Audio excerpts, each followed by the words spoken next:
Tabang Ilonggo. Please subscribe Subscribe and like. and share.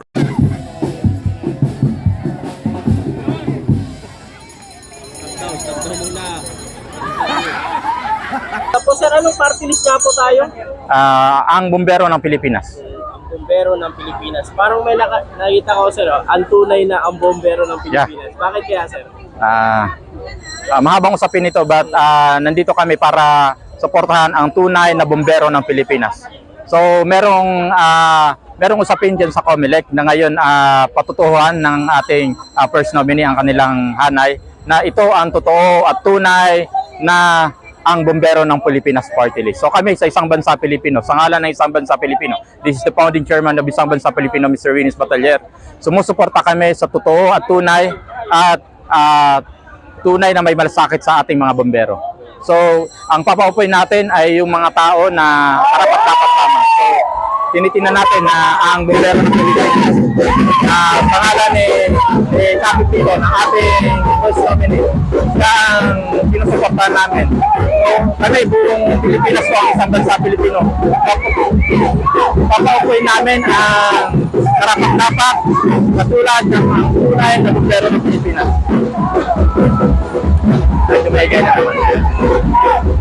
Sa ano no, yung ang Bombero ng Pilipinas, kayo rin po ay isang parallel group in support kay Pangulong Bongbong Marcos. So, kami, ang tutulungan lang namin ay isang party list na tumutulong kay Pangulong Bongbong Marcos. Ang Bombero ng Pilipinas ay totoong taga-suporta ng ating mahal na Pangulong Bongbong Marcos. Kaya kami, itong Isang Bansa Pilipino, organisado kami, buong Pilipinas ito. Tutulungan namin kung sino ang tumutulong sa ating mahal na Pangulong Bongbong Marcos. So, ang IBP party list, we identify it as a supporter of our beloved President Bongbong Marcos. So, we support him also. Kung ano yung advokasya na nakikita namin na karapat-dapat para maupo natin ito sa Kongreso sa laban ng mga bumbero. Hindi lamang kasi ito bumbero, dahil ang sektor ng bumbero, nandiyan na sa maraming voluntaryo ito. Kami, mga voluntaryo kami. Marami kami membro sa Isang Bansa Pilipino, mga volunteer mismo ng mga brigada, iba-ibang brigada ng iba-ibang munisipyo para tugunan yung sa fire volunteer brigade. So, ang IBP, kami ngayon ang titingnan namin kung ano may tutulong namin. Sisiguraduhin namin mananalo ang bumbero ng Pilipinas. Yung kinakatawan nito sir, yung buong Pilipinas. Yes po, mga volunteers ba sir o yung mga enlisted natin? Ang Isang Bansa Pilipino, matagal na itong voluntaryo para sa kapakanan ng bayan. Kami, tumutulong kami, matagal na namin tinutulungan ang karapat-dapat. Tulad yung noon nang lumabas kami noong kampanya noon, tinulungan namin ang mahal na Pangulong Bongbong Marcos. Ngayon, nakikita namin na karapat-dapat din tulungan ang bumbero ng Pilipinas Party List. Sa tunay na bumbero ng Pilipinas Party List, under the Kapipiton Goitcha, so kay Kapit, siya yung totoo at karapat-dapat lamang. So, tutulong kami sa kanya. So, sir, panawagan nyo sa mga kapwa ninyo, mga loyalista, at mga taga-suporta ni Pangulong Bongbong Marcos para suportahan din po yung party list na ito. Okay. Ito, tinatawagan namin ang mga loyalista, tinatawagan namin ang Isang Bansa Pilipino. Sa ngalan ng Isang Bansa Pilipino, sa ngalan ng taga-suporta ng ating mahal na Pangulong Bongbong Marcos. Tulungan po natin ang bumbero ng Pilipinas. Ito ay isa lamang boses ng ating mahal na Pangulong Bongbong Marcos. Kaya tingnan natin kung ano yung pwede natin maitulong pa. Kailangan kasi magtulungan tayo. Ang hindi lang si PBBM ang gagalaw, kundi ang ito iba-ibang sektor. Katulad ng ang bumbero ng Pilipinas. Ito ay isang sektor, malawak na ito, nakatanim na ito sa komunidad. Alam nila ang sitwasyon ng bawat komunidad, kaya pwede ito makatulong sa bayan. So tutulong tayo kung sino ang dapat at karapat-dapat tulungan. Kapakanan din ng mga volunteers, Yeah. mga bumbero. Kasi once na may mga emergency, inalalagay din sa alanganin sa yung kanilang mga buhay. Matagal na nang sinasakripisyo, tinataya ang buhay ng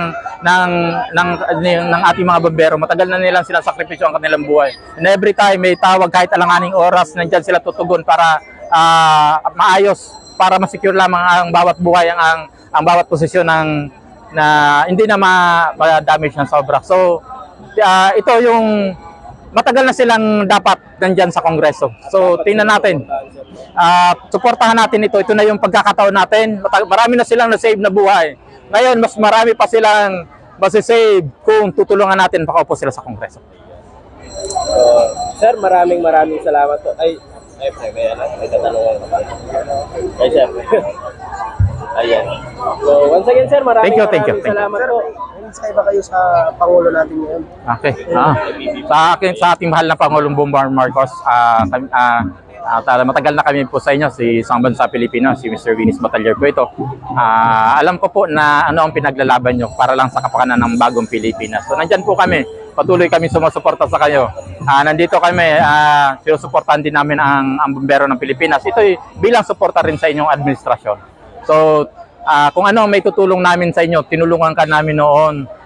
Kung ano yung naitulong ng mga supporters noon, mga loyalista, kung sino ang nakikita namin na tumutulong din sa iyo, yun po ang kailangan namin tulungan. So, tutulong po kami sa bumbero ng Pilipinas. Ang tunay na bumbero ng Pilipinas under the first nominee, kay Capet Goyta. Thank you, sir. Maraming salamat. Kita natin dito, pulang-pula talaga, sir, no? Ay, ilan Pagparada pa lang din. Naghinagdala lang namin to, maliit lamang na kami, naganda kami kahit mga 1,000 lang kami dito. Pero sabi ko nga, we're more than 4.8 million as of today. Buong Pilipinas po ito, kaya siguradong panalo po ito si ang bombero. 4.8. Ang buong isang bansa Pilipinas, nakikita niyo iba-ibang chapter diyan. Nandito ang Pangasinan, ang Rizal, San Juan, Taguig. Nandito ang Bicol. Nasaan taga Bicol? Yan, may taga Bicol. So, ito, paunang pa lamang to.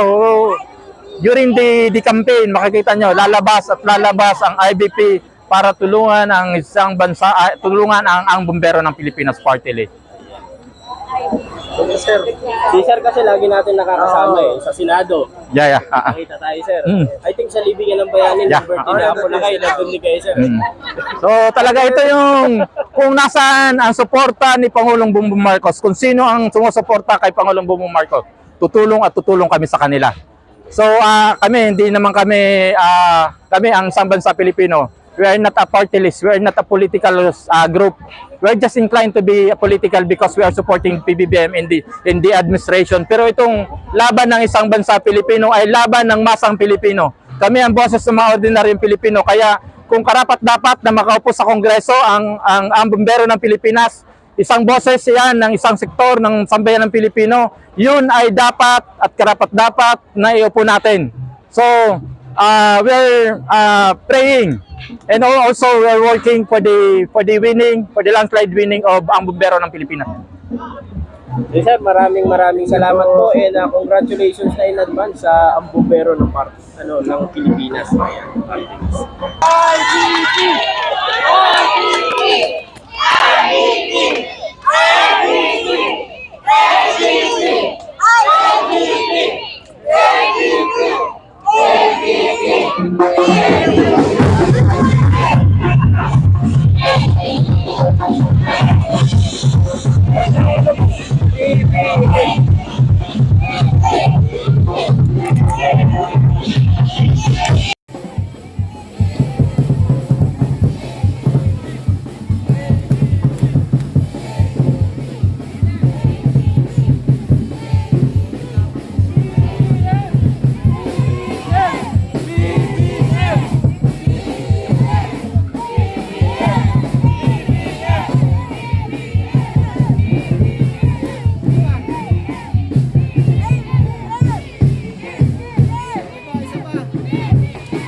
ma'am, kamusta? Kung nakapagpasa na kayo, ano muna plataforma? Nagsalda po kami ng plataforma sa ilalim ng Makabayan.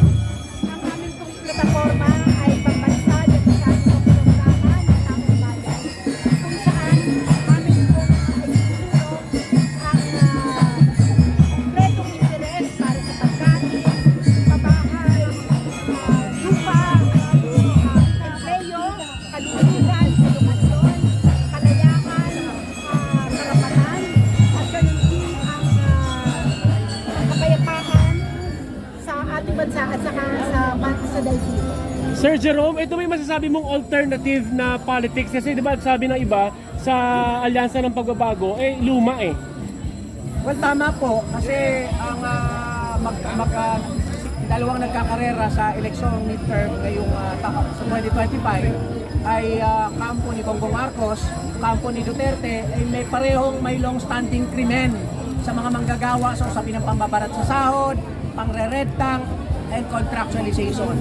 So wala pong iba, nandito po kami, 11 na makabayan, senatoriable, naghain ngayong umaga ng certificate of candidacy bilang mga alternatibo. So dala po namin, ako particular, kinakatawan ko po ang mga manggagawang Pilipino.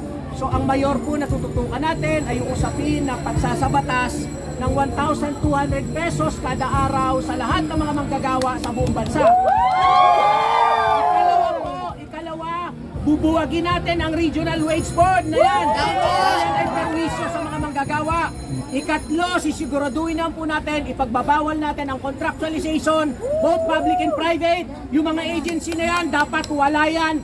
At lahat ng mga manggagawang nasa contractual status ngayon, dapat po gawing regular na yan. Tama! Panghuli po, dapat ibaba ang presyo ng lahat ng pagkain at serbisyo para sa interes ng taong bayan.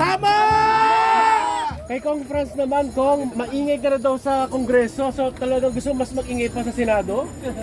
Kailangan talaga natin ang ingay sa Senado, lalong-lalo na, no? Sabi ko nga kanina, no, ipagbabawal natin ang taong bayan sa gobyerno, pagbabawal natin yung tinatago ang pondo ng taong bayan. Dapat ito ay bukas sa lahat sa ating taong bayan, lalo-lalo na yung paggastos at paano gagastusin ang pondo ng ating bayan, ano? Kaya talagang tayo po ay magmamarka sa Senado bilang paglaban sa mga korap at mga tiwali sa gobyerno.